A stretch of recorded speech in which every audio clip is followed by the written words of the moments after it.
Nisambula saka na borong tongmaya na ngona boro taki do ngona ni Vakekeli and na Radio Fiji 1 do muiviti ke na FBC TV. And the bobi ni bilanga ni satiko na nonda bulangi and na nonda iwasi ni ngonongo na Andi Walesi Nai Kamanalagi may nonda bulangi tiko na ngona boro taki ongo and then relistinga and na dawikala ni nonda balni Walesi na Fiji Broadcasting Corporation. Mebaka dia tiga bu may na tinika diwa 5 bulkova androsam bulabinaka watsoni ni bulabinaka na turanga na marama zorbo ngone lewe kimni rangone ni borongo tumai sarabitali tingana FBC TV na ngono baruta kini Vakekeli au sabe kinda bagitiga ni kimni na nondanga ngono baruta kingo ka nuitaki ni na roni na bebuke ka rotal ngani daridelesu na yambake sama maruta tingo nonda baluali sini ka ono sabul kalimani yambake na yambake ngo Mena bali besar metik butang mandangan na vital no ano nandang ngongo kero nindo tu mandangan italan no membaletan ngonati umiki na nanda bali walis me ada bating maindendai Veira na rerein bulan donu maka na ngono ya rere sarna beti umbeka na bitu sanga bulu bakata na embaki ka una kinda beki mnitali tingana wakanda na ngonongo erna kila ni kakambura kia tege buma ye nandon na vale sengani oko na vale nda sanga me tigo kinongo may natini kaziwa 5 karua 5 katolu ngarabitiki na kakamburaki na yadha na ZJV ka waidhoritiga yabi kimni na kila isu babinaka oyan na vanua ndambetiki na Fintel na vanua ni kena baka una itugutuku na telekarabu wire nangono ya na bukutinga ni kena tega bumekia rabi talano ira na turanga ni babalangi ke ira rabi liutaki na ngono ya mesa toki mai na bonua na sanga mindambe tikinongo en tini kazi wali masanga bulu kaba nei mate ini singa ni chulai oya na bonua sanga mai tebuki na kakamburaki na rumu na vale ndanga mai tikinongo kasiadana mai na ngono ya na Fiji Broadcasting Commission Bina wali besar andurna listal mandana tinika diwa 5 ka rua 5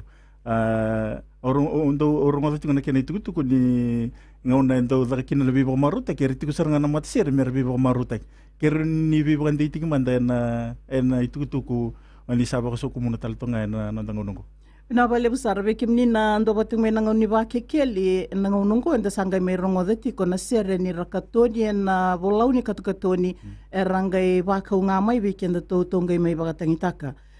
ni reizile suna tauyabu ni bali walesi na tinika di wali 5 katol se tegu me na ZJV kena mai tegu butale mandanga na tinika di 5 kaba en bonua sangara bitiki na kakambura ken ngonongo abati ko ya na ken lako o ndauni kakambura ki ko en dambe saranga abate kina nona bora utagi ko ngana bosa na kame tukuna etiko na ndauni misini ke ira na ndauni irna ndau vivo marutaki irna matasere kai manda orto na andikeba ngoendo na matasere kelele buena ngono ya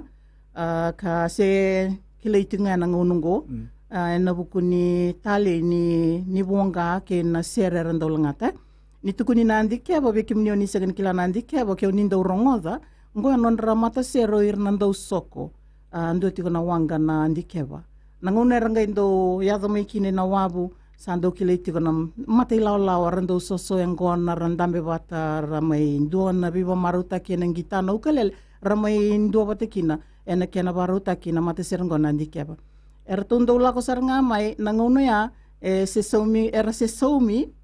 saumi tiko ena ti nangono ti ndo mbilo ti rasaumi tiko ena tabako sisanga ni soli nei labo mera saumi kina nabuguna ramai biba maruta endina ni ralako saranga mai era mai waraka tu ngani rakazibi mai raduru mai na rumuni kakamburaki sarangai waraka ngani sasiki nalangaya ni on dauni misini sate usar ngana non rangir kita ukalele sato sasarabi ba marutaki en ngauna ngai tu kuna kino dauni kakamburaki darungo dirto mandana mati lala nandi keba kya saranga sate ubukina non to waso komuni batar to ndambe reto langaser tokana ital no ndarungo tokana non dangonongo nangkain dole tunga telefoni bikim ni nekanda na borong tingmai ke baka ni mbokila teletunga na italno ni nonda val no wale silevu na Fiji Broadcasting Corporation roni kay tal no tong mai e nangono boro tikungo e non tango nan ni Vakekeli sana to sar na vital no non tango nongo o kila ni sa tiko sona bebe sau pambimbi na pa ngata kini misini ni akai tiko ni resento mai pa te vitu kono bi mata sereso ronga na ngono ya se ronga tinga indenda se senga ni se abu na kena rong kera ni bi bandi tingmanta na vale usar o tomanda na mata sere ni relanga sere na ngono ya ke baka enda ronga de tiga na ngongo era se baka itala nota kana non resere ke ni balbale o ir nando mbuli sere kina e baka endo na itukuni era ndo mai tukuna na ngongo kilani sa mate mandanga na nungu reiza na sere sa viso usar na kena ilanga na nganga ni sere kanta sa bandi nendina tak beira na bulan dono makamai na ngono ya na sere baka itala no ke nangaunongo o kilani sana levungan do viwalita itu levungan ndondomo ke nakavoro ena bongani sere sa te gabu ya enda roni kaini yo yana itu tuku enda saroni ba kilana nangaunongo de roni ndona ngauni sala ni vitala nongo e biso te kitala ngaba kakina na nonra mbulani ni mbuli sere ndona itala noa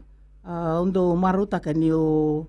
bakatang takana sere ni baka itala noa e kau tele semua ina bana nanu isa na ngono ya enda na bana numa ona sanga bulu kalima na embaki ni baluale si embo ndo talanga na visa ule bo ya dokina awasanga ni bulan donu makama ina itegabu ni embaki ni to ya ni baluale si u mai tegabu ti go sa katul sanga bulu karua ni embaki ni nongu binga rabingo mai na tini kazi wa walu sanga bulu kabito tegabu me da bating mengo ya sabi sau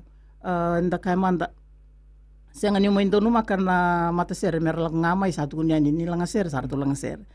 Sate ko mo mekatoni. Ya na katoni na ngono ya sa senga ni okoya enda kila na ngono ko kinto tu tambaka ngando na bulu ko lela sa rong mena sere. O kito ya se kito upaka ngata na cartridge. Endo na sere e bakati ko beira nando kila na dek ni sare yale aliliu. E basar tingaya o kila nangai raw ni una tal nota tigani na kena matilai ka waraita kita leto ngai sona kena waraita ki boga yalo e na buni vitalo no ni Vakekeli ana nondang nungo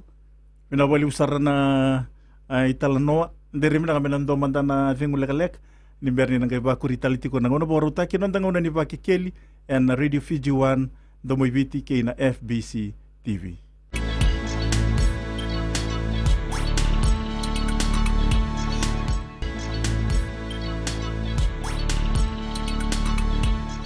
Nandang itiko ni Vakekeli na Radio Fiji 1 do moiviti ke na FBC TV may nanda bolang itiko andi walesi Nai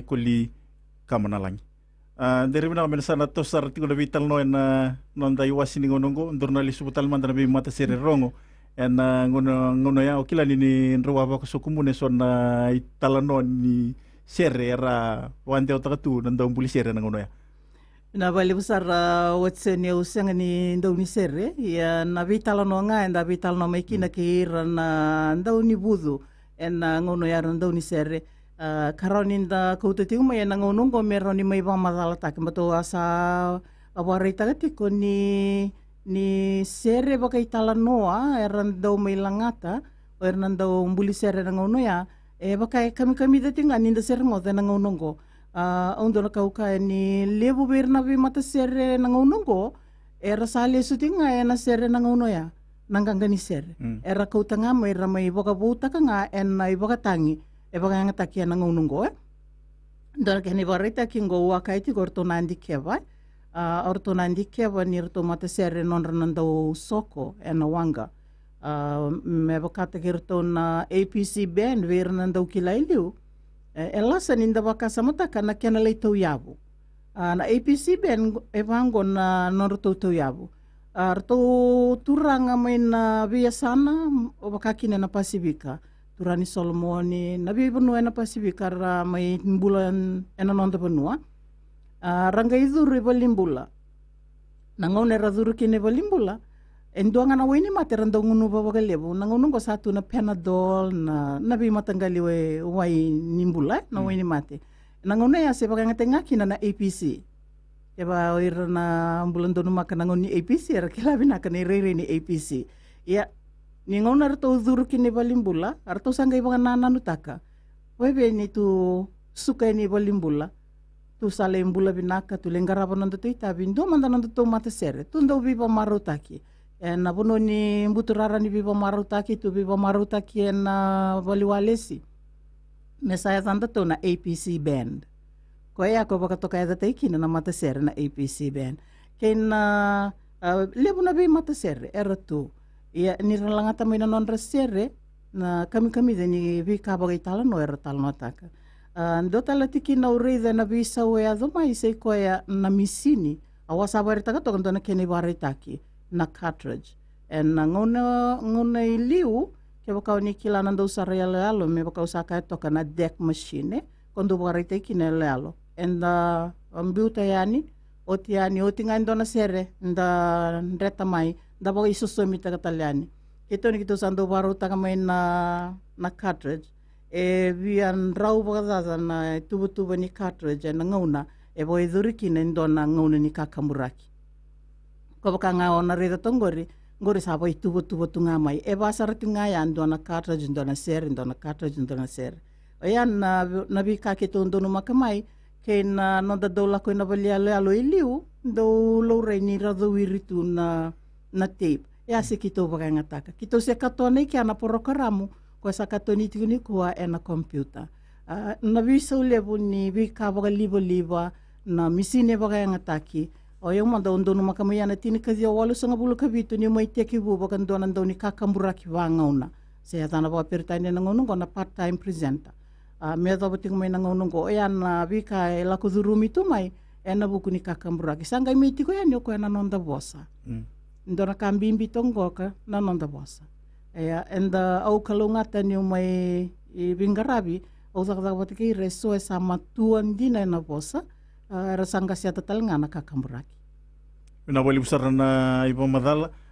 ni sabarita to na ngonan ruwa tiku buki na kirni ro uba madala telmanda na ngonan ruwa mi tiku buki na aviso erase kakamburaki na nonda wali se na ngono ya ina ka wikimni na ndo batong mai na FBC TV wikimni talana borongo ting mai na nonda ngona ni Vakekeli oya wa tiku bunga mai ni umbiubulinga o sa durumo mai na mbuturara ni kakamburaki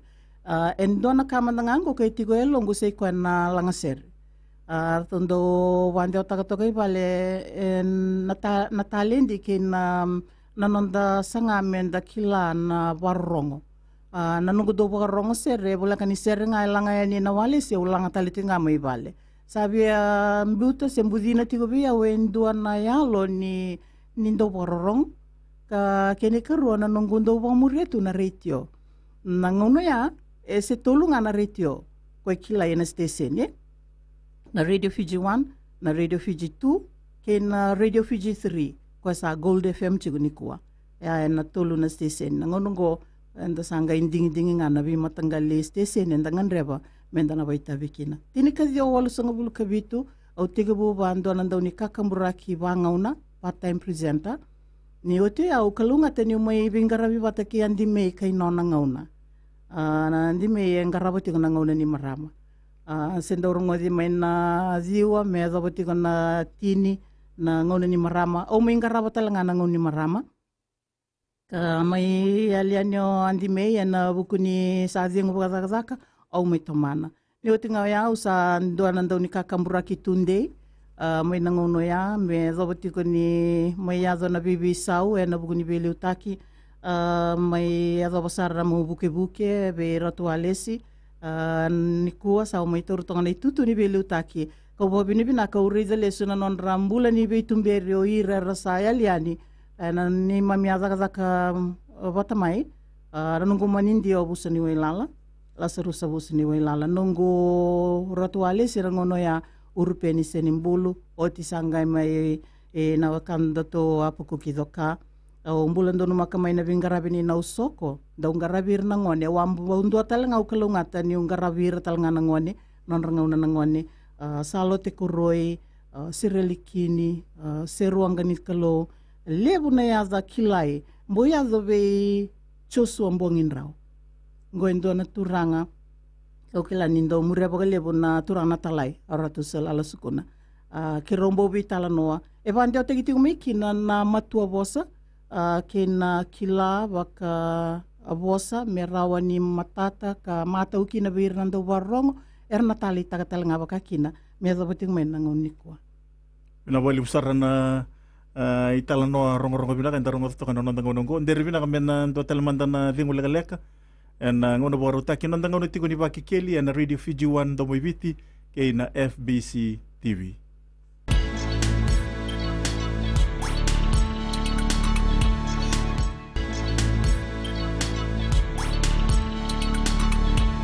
Nanda ngono tiko ni Vakekeli na Radio Fiji 1 do moiviti ke na FBC TV en sarongo to kan na ital no ni nonda release tinga na dawikala ni nonda balniwalesi na Fiji Broadcasting Corporation me baka tiga butaki na tinika diwa matay ni tiulai tinika diwa 5.5 sa ikawono 5.5 ni ambaki ni nona vinkarabi senga walenga na nonda bonua sa tarai na via na Pasifika ka sa taratal nga na via se burbura en misi ni balibuliba berbere so sabang tagitu en ngonongo ni bi bondi tigi montakina en nonda ngonongo na vale busar sandina sar na ngonongo nakakambura ke na ngono ya se ndaukila ye na AM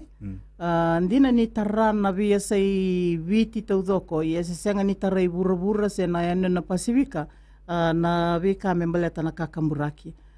tiko nga orto na wakanda to mero tumar to se adobaya ni na 558 na kilohertz katutale na vi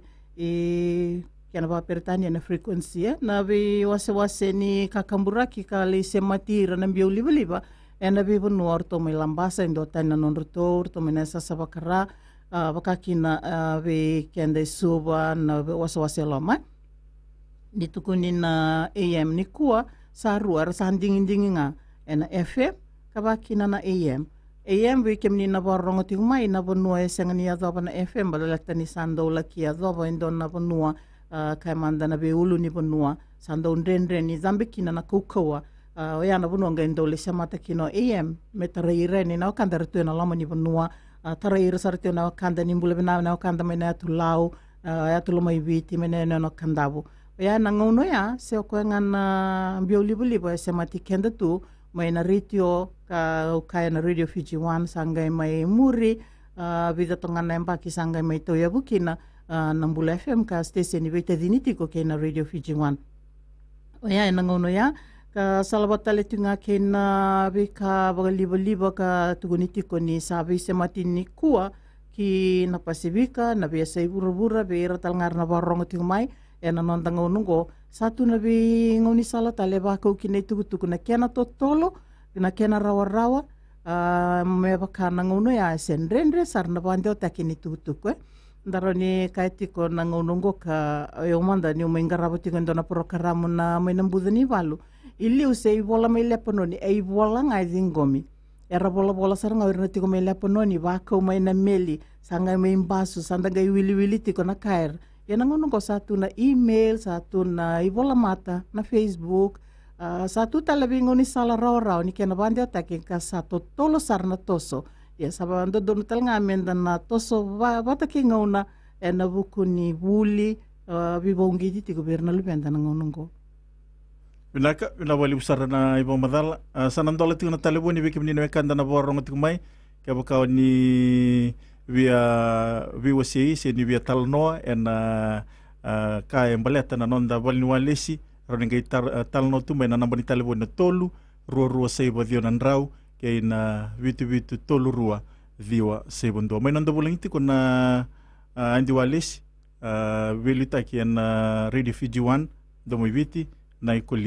Kamanalagi abambote ni nindona wekanda sa rariwawati ni sambula binaka ni mbula binaka nandomo ni na Vakekeli ni mbula binaka na Vakekeli ngori alai na numa sara na ngauna ndona ndau di masakabuka tolu kina ndona ndau di masakabuka ba uza chuma kapenta ena cooperative di suba ena ngauna ya ase singakina na kona wali sibongo achiko na cable wireless Vidori vata ndona wale sai matau. Wale na numale sune ba mazala chiko na maramale bungori. Au tendo dia sa chunga no kuzala chuma isuba. Ya me ado tu maingo. Au saru ibo bila bodu bune ba mazala. Saru itu tokan dina no ibo mazala. Au reizale sune ngau no zala chuma mai isuba. pe kapenda na wabule mai suban na kopra seda e ndo manda ku taro ibo Nai Kamanalagi e sana wili bata na yambaki ndo achiko mai na kebel wales ndo ki mai na wale ni kabukamra kibo o chone na mbongo na kabunandi naka na valevu na kandaru mai nandi na tarutik mai na ono sanga buluka lima na embaki kongai mai marau te tingo na wakangu te ubunga mai na tinika dio lima sanga buluka ba mai na rumu se na vonua ni kakamburaki tu sanga mai tigukina na ngaunongo asianga ni ro wili mai kina na embaki oni avingaraviti kina bi carpenters and tinika dio lima sanga buluka rua lima sanga buluka tolu oni kilavi na gatigo na ngauna ya na ono sanga buluka lima na embaki o ya na ngauna ngai mai tigukina me FBC ke kauboli tinga mai na ya na FBC me na Fiji Broadcasting Commission na ngauna ya kina Fiji Broadcasting Corporation na ngaunongo naka na wali usara na batatar to meno na ngaunongo na brita libo na tolu rua sei bo dio nandrau ke na vitu tolu rua dio sei bondua ke baka ni borong to meno mekanda ni ambo kilatu e sona ital no membaleta na nanda ni walesi rau ni otal na rau moni natal no to mai na ngauna boro te kiongo no ngauna tiko ni Vakekeli na Radio Fiji 1 do moiviti ke na FBC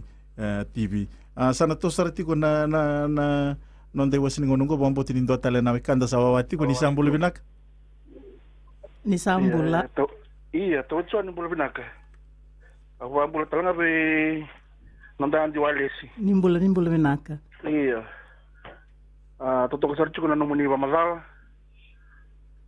na bukuni na history ni kena toy buta kena nanda bulu walesi naka iya o ngas ngamala ba sa bos tiga go iya o ya o doale si o ndo chono ko katutu rike muni sa kira tuan kira ni ndo sa ndo la tangi cuma ngamai na reser makau kona na reser ko nangona toyo buki na bolwales balete era bai bala lebo na reser ya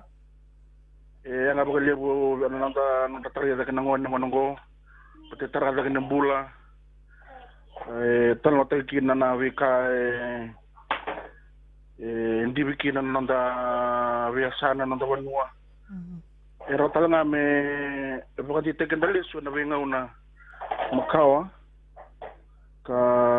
bimbi mendakila wera nangoni ko sara ngesu na ngono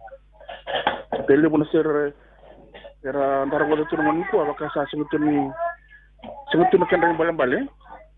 ile butunga na langa ser wala tunga ba bundung tu singutu ni dona kandi na raw menda buli da mai kina na we ser ko rangai la kamengo na dio sunga bula kala mai bosi mo ko sampai tunga na ronong dulwa ngo sabakai rasia nga ni wiwa maruta sini pakai sa raya ko na ser makau ko na ser boy balambal ser bunau ser wiwa buli ser windu si makka tare ra kino dambula na nga bali kino weekend mondo basu kali suma ko na ser makau ya to lebo na ser sara ndara ngol chungo sa sing sab ni dona sa sing boy balambal sar bali bu kaya balik ka nga balik ng bula kasi ang susi ni itarala ka ng bula ayo kaya una nung makina may ukiri kim do yan ya binabali besarang kasi lambasan na daw to kami nang nunggo andiri binang menan do talmanda na dingo lekalek nimberin nagay ba kurital ti ko na vital no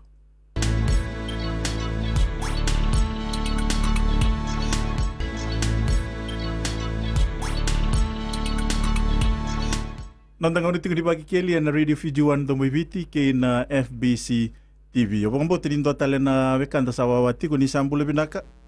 Nandang ulit ko di Vakekeli. Iya, nimbula. Gonga ora po may nawembuli sa sabwe. Nakaitalo na katiyo nang dito andi walis. Utarabi na kasara to ko ngango. Payo sa kabiti sa nabul kabiti nung kwemba ginibula laut yung ko. Na ulit ko may kin na walis. Selang lagi nak kena rico kena bati risu sudah akan tali boleh lepas. Bawa kelab natu na boleh ko yang kasih begitu Indonesia itu dia cuba mana kor. Kwana matasera ngore na andikeo. Ngore ndona matasera unda utali tako ya. Ini le beratangan dengan di sera similonga. Tuna dado ni Malaysia tura. Tuna lama sera makawaket. O wandin na tati na kaya tunti wandi walis. Maruta. Kali tunti wonang kasi mela masa mati na sera makaw. Kaya untuk utali ta, bata untuk lang sera makawatan tiba. Ya, bukan ni bilang balik. Dekat nama lebih kita kita suara nak tambah tenun tu banwali. Baru tu na angkat sesar balik mikir. Ku pension ni bolu o benar nunda tu gugur. Kayak sabis sampai tu ni apa ni gugur. Wabni benar kata balik na VK itu nanti. Maruta. Lagi kau listal tu macam nak kamakau. Ya na regional ngono ko alibungan na sir bubu enda rongod sa sini wa imbal sa sir nganin dondom sa sini ndo ka saraw tira nga tambang ni tunang ngono ko ratalita rendo talita wali bo na station na FM petitugin na sir meraw tiya na kijiwan saru ta tunga na sir mako tatalita tunang kasin na baro na wali bo ro fangay na wimbu na wali naka na wali usara na tal no to may non de wasini ngona ni Vakekeli and radio fijuan do miviti ki na FBC TV. Ina bali usaro babini binati be ertona wakanda torto ngiriti mai na embaki nimbula nda kilani erto ambulan donu makana ngona ni walese na ngono ya ni sawono sabul kalima na embaki ni vingarabi ertona kilabi na sarana bi mata sere rongo de na ngono ya dona ngona laga talanga ni mai tega butingan nunggu may bingkarabiti ko wambo tarato ka nang unibasing lebo na tinikaro kinandua en be bagatutu adamay sa bagatutu binaka na bukuni kaulis taliting may ni beser makawa nanggari di bataya ke reto na belutaki en nananda baliwalesi membaleta nangauna rando nama karando warong kina ni rabagasing lebo tuer na wakanda may nakor ningai rongo to kay na sere bagi talno sasaka uteles na banana ni bimbek na bono rando no mga tunang ya may nakoro nangauna ni buli nangauna ni le didinio ber na kanda may no yan yano kanda rongo bolito nga ngan steseni oklanin na ndaw ko uteles nga nanon rabag nanano na be sere makawa kando bagatang itagyan nanguno ya Naka, wambotin indo talen na kanda sa wawati ko ni sambulo binaka nandangaw ni tiko ni Vakekeli. Bulu binawat sioni. Bulu binaka. Nimbula binaka. Nangon andi wali si. Ati buto may barorong mani matalele man sa bando lambong ile singa tale. Asen dunia mas ando ngana agua. Na rio ina tini. Na barong de choili asen dunia maya. Elevo. Binaka na wali usara na talnoto ko may nonandang nungo. Bombotin in total na kanda sa wawati ko ni sambulo binaka nandangaw na ni Vakekeli. Ya, sambulo binaka bambulo ito nga ito bulangi. Na wali nimbula binaka. Sambulo binaka ko pilasaran ni siyang alilay sa lakotun na wali-wali siya na ngona yan do kilatuan do tulo nga Radio Fiji 1, Radio Fiji 2, na Radio Fiji 3. Hanggang dolo ko may na Radio Fiji 1, yung style ka na Radio Fiji 2. Sa Pagdani ha, yan ang ngona yan. Yung do baka sa matakasar ni sa kandanang gito may balang. Meron le usop, bakit ang tamat na rito. Meron le runga gremid na tukar kaliba kawir karuangan nyo sa ito. Yan na kinarunga din sa mga rabi ng una. Yan ang una, siya kukubi ng sartungan na dito walwal. Siya kukubi na AM. Yan yung darito na ang unang ko. Siya lakot tumanasang lambay wanawato sa asing rong ito. Saya rasa nga kita nga pala mela ko na biulo ni bono lilik baka manangan na iyam ng unong ko kasi nga tungan ni rongo binak may baka na iyam ng uniliw sa rondo to na low line area na kyan na pinagpa na ay yung unong ko sa siya nga sarala ko kita nga ulo ni kuno iya binak tungan ni bingkarag yung binati baka nang kasi may lambas at tungan ito ko na sere yan na uniliw siya sa kanila binrotak yung unong ko ang garong na sere ng unong ko kasota na taliwin internet. Bisa tu mana? Binaka. Na wali usar. Na wali usar. Ni sambulo binaka nandangaw na ni Vakekeli. Sambulo binaka may Banualis. Bula binaka tao. Bula binaka na ramay dundu ni Banualis. Na wali nimbula. O buka binaka boleh wiki mindi na no muni makarita ka na may. na kami ang baleta na share makau na tinakarua kinantua. Unggo din doon ang ngauna talita gigi mami na tubo ka panua. Nung namin daw singleb. Minday kia na ito ka na share makawa. Unggo din doon ang ngauna langi-langi doon tuwa gigi mami. Kikmam tilangan itamangasi mam satu ginako. Wano ni binaka. Kau bakang bauta. Tinatewu tali. Nangauna di tinkarua kinantua melang cikin na share makawa. Binaka bagali. Binaka, pinabali besar na tal notong menon nandang nunggu. Nimbula binaka nandang ni Vakekeli. Sang bula siya. Bula tau. Nimbula. Ako abin binabali bino to ulang indo ay. Nang na andolay na nawa. Nang daw wali si wo. Dorma ina ngona ina usanga yamba itini woli ino yaw. Kaya wendu ang totalita ina na warorong richo. Ya wuli otamang wendu na richo ina ngona aray. Mbatiri lelebu. Ewa anduru tu ruo ng duru bambalabu. Ima minto sosova tamena nito wale. Ina singa tu city. Ima minto warong richo ina. Ina vida na oro. May watu. May wainia.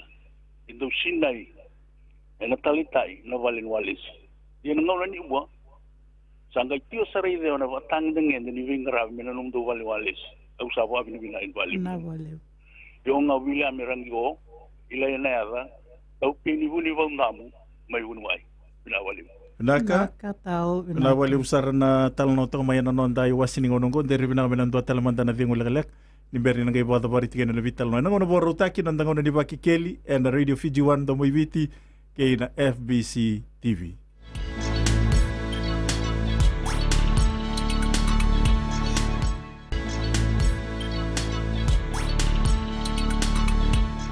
Nandang ono tigon ni Vakekeli and Radio Fiji 1 do moiviti kay na FBC TV may nonda bulang itiko andi walesi Nai Kamanalagi. Nro isibu tigo ni marama mon rotora na velu taki na volin walesi na Radio Fiji 1 ni ridu batiki era velu taki na stisi ni batongo may natini ka viwa 5.10 kava may adaw tigo may dendai rindo mandanga na numro itutuku werno kandara borong tomay. Na vale busar watsoni vikim ni na kanda na ndo batomay nandanga unungo ngondo utaron rendre toko biyo mundo soma latani may na biluta kini turanga ni rezilesu na tinikadyo 5.10 kava raturo bulmi kina na itutuba ka ratualesi na turanga rasa ambalean yo sa rasa alian ni kanda na bukuni ngarabita bini balualesi nongo may itigabuwe na tinikadyo 8.10 kabitu mbole na nongo bula na bengaw na so ni ndo reza na bilutaki o rezira na wakanda turanga o maindo no makiao na ni mai ratualesi urpense nimbulu na wakango mainda kuibuna o inimbuka ndo no makia puku kizoka wakango turanga na itama ngalo mai kandabu o sitibeni halofaki amba ndo talenga tornei tutu na nungu itokani apuku kiwanga tornei tutu ka sianga ni tigo sare na buku ni ngangandre me nando na ngauna mo ezo ba ia saundo utatanra bulinga au na sanga nando na ngauna mo rawata na itutu kia na maninga ibisa una ezana ia me una bili utaki na bura-bura era mbula ni bili utaki na turanga na itutu ba ratualesi o ba binibinaka na buku ni tosu ni ngauna ina zabu ikalawa ni baliwalesi me azabati ko may nangununggo ni may toro na itutu baka andi walesi ngona ya za baka toka taki ngaki na nonda CEO ria side kayo ka may baka toka taki o zaba endo tukunilio ya za ni tutu ngona ratualesi sama ni ka ko sa ratu ya yandi me sa baka toka taki na ya zango nandi walesi me azabating may niko ba binibina kambaleta may rawatan itutungo sianga na nunggu rawaka na buli na bukuni rawasar nga may birna we kanda rabarong ting may karasa rabating may na FBC TV na non daw talita kana barong na nunggu bingarabi ke na nomundo bingarabi na itokani and may garaba batakin na zakani kakambura ki biti kasaromboti i pasibika ke burubura na bukuti ngani ke sengo kemuni senga talanga na mai adava nei tutungo na bukuni pingarabi ni namuni valuales na wali usarana ibu madal o kila ni limuna bekander se mertal no tumay na nondango ngo ni sambulo bidaka nondango na di Vakekeli binaka mtambua indo tonga na bawa binaka indo tonga ni bo madal bo ne vale eventualis no na baga te kweti ko na buni no na tu ke ni tabi sa ka bisa ka tiwi ni ko kuri tonga na ngubana na beto rodi to ke lambang sai beto tonga na buni share mbe ka na vale walis warro to ba ka tarapa kuit ko na liuni bibon wa betana vale walis no mundu teno mundu ka kamuraj ure to na bi ka tu no sa ba tu sa mai lati tu ndur ke liwa betul kemudian na buat utang abis kemudian pada nasihat kita boleh balai orang nasihat orang boleh balai kau ya di dalam waktu boleh sonor bahan anak ya betul ni nasihat kita ni lang aji ketul ni bawa bau kembali boleh balai kini balai ya saya masa bina kaji ni kita bina kaji mana nasihat makau ya netungan angun kemudian anak kita berundung ke bawa tang itu mana nasihat makau kuni sa kem sa lewat ni kembal na biasa itu untuk kan tutup tu mana nak kasam eu tetar tungan pun kai vege sarungul kasap mamal tadiut ko bunung sa mamal ta wan ne sambai ngai to ke bun kuli bolu to nak na valebu traneta nimbula binaka nandang di Vakekeli Rombula binaka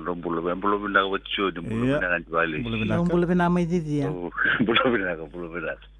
warong to na programa lago chico sabo bia sa tele tuka tu sa to bat tele tuka girana sa boita bu chico kula no ge me to zonga anda rongan tu mo ge me na wale si ge me sa ra utuga ki men do tali ta wale buto na paro rongan to mo bich to mai bonole bo na be bonwa du so ara du paro ronkin ena numuni ngungu matua walanga numuni njina na itabu nyangara bachi banjwalis sambo bia ba bina ka tini kina bigim ulani ba bina ka tatala ni umbo wakela tu una yangani isingani sudeni balwali sinu sambo boizo zubitale tunga kina bina ka bali boru singai mambla bina vale usara binaka naka wambote ni ndotale na wekanda sawa wati ko ni sambulo binaka rere sabang nandaku na wekando ya na nondanga una di Vakekeli ni sambulo binaka rombula malaka ka brau rombula tiku mana mana juale sil rombula binaka iyo rombula malaka boleh buru satu tu ngori rombula malaka boleh boya to wonde to wale si close ngi amba gibi ndo ko wa eu ku prika viwa paso bu ko bi ni to wale si asa ko di lu so ko banda ka yu bo mo la ko ko lebu na vika tele sangaru tu mo to wale si o sendo ni viwa ro to wale si makawango o ko o monturo ro tu mi lo ti o ure ko roi ngi mo ro ko ki lo ka Roko rubensin bulu, itu lebih besar. Untuk ni dia, ini untuk orang kita no, bukan kasat kunci orang jualis. Ini saya mana fintal anda ka. Itu cuma boleh walis ini. Untuk mana macam cerai cuma. Kerja mana itu kan mana biar tembara, itu melang cerai. Pulang cerai kita anggi mah. Mana itu kan mana bikin wai. Cerai, boleh bekerja juga untuk orang saya kena tahu. Kirna kas. Ia so kerja tinggal, dia bukan cerai makawa. Untuk kerja tinggal mai. Manin tu boleh walis. Lepas kita tinggal manin tu boleh walis. Jangan kerja itu lah ser makawa. Gua tu kisi kau orang main dengan waktu. Malah boleh kumrau. Maleka. Na boleh usar na boita bitong main na nondang nungko. May mila butongan na nondang ni Vakekeli. Na vital nungko. Ndor na butongan na na ital no ni share. May butokin na ngono boro taki nondang ni Vakekeli. And radio Fijiwan WVT kay na FBC TV. Pina wale besar watsoni ke baka una talanoa au nanga kiranga ke ba sorangan rebon na talanoa ni beser talukila ni uti nango ni Vakekeli rangai wata taroyani Ko matanga una ngai mai tine to ngaki na vital no na nandanga ni Vakekeli. Sei ko na serengo na ngunu dana engona. Na serengo vekimni oni nandau langata, vekimni oni nandau o sao ni rongo da tu na kena rongodi sa pande o tali tungana pakatangi liba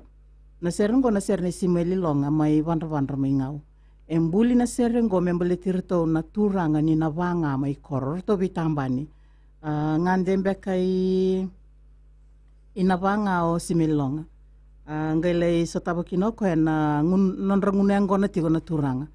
Era vi vali na marama na kenra totoka na kenra reirai. Ko ya ko ngai kai kine binaga ka mindo na buini ngone mai losi. E danga ni loso turanga. Ko nanga ngani sere ya na kenra sere ke baka ngai ni rungodi ni langatiani na sere membele tirto na turanga ni na vanga ke rito mai vandra rito vitambani. Embaleta tigo na italono ni ngunu zandi na ngona bisimeli longa. Nirto losi tungana turanga senga ni bondo na marama malele mai bisimeli longa me indambe me losi se me mai indambe watakir ni lebu na ngone lewa ke na marama totoka mai na vanga mai kor.